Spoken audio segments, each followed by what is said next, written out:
Hello, this is Desi. I'm doing an update video on Chris McCann, the man who teaches the people in the Bible Fellowship group called EBible Fellowship.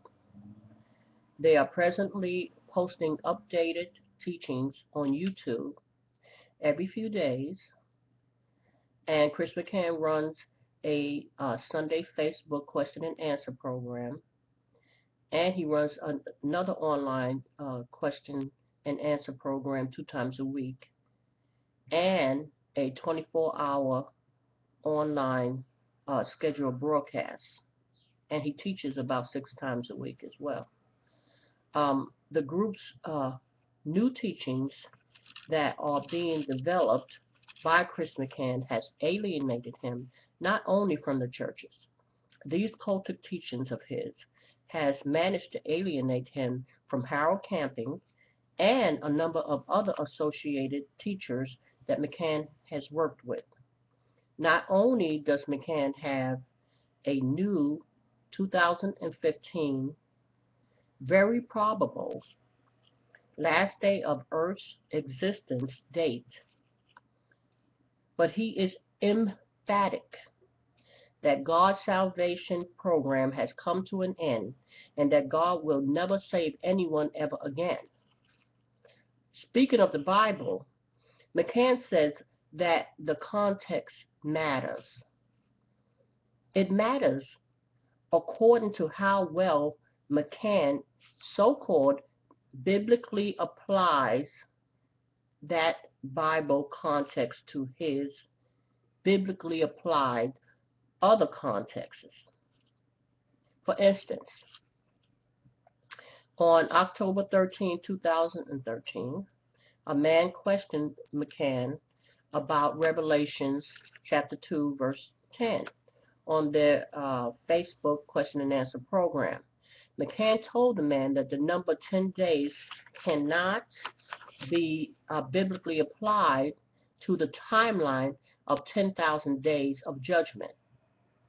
The timeline of 10,000 days of judgment is just another new teaching of his that he recently came up with. And that the context will not fit Judgment Day biblically. McCann also said that the context fits the Great Tribulation period. Now, that's a loaded statement because he has already developed teaching that says that the Great Tribulation has come and gone, that it was a 23 literal year period, and that it started May 21st, 1988, that this is the Great Tribulation period, and that it ended May 21st, 2011, after 23 years, and that it was invisible. Nobody ever saw it. Nobody even ever saw the church age, and for that matter, it was what he called a spiritual judgment. Now that May 21st has failed, he's saying that was a spiritual judgment as well, invisible, not seen, and that God never intended for it to be seen. He just allowed them to go and tell people a bunch of lies. But getting back to where I was, McCann uses already developed ideas of looking for significant numbers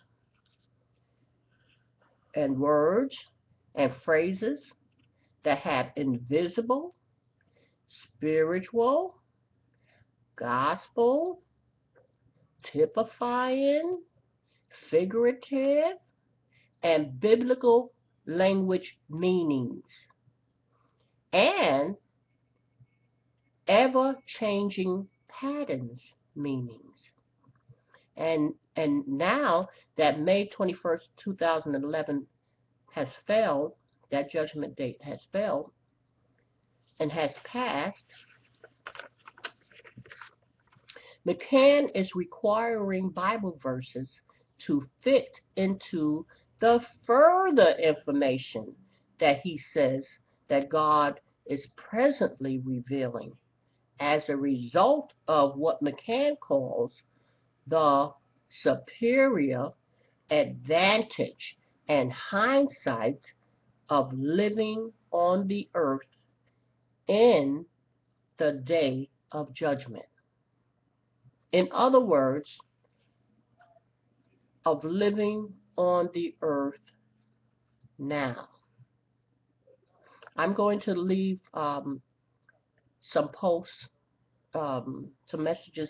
I'm going to post some messages under this video um, to further give you some information on how far he went with Revelations 2:10 and some other scriptures that are causing him some problems now. And he's finding a way to get around them anyway because he has become what one might call the artful dodger.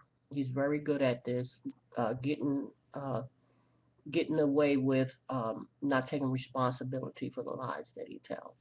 This is Desi. God bless.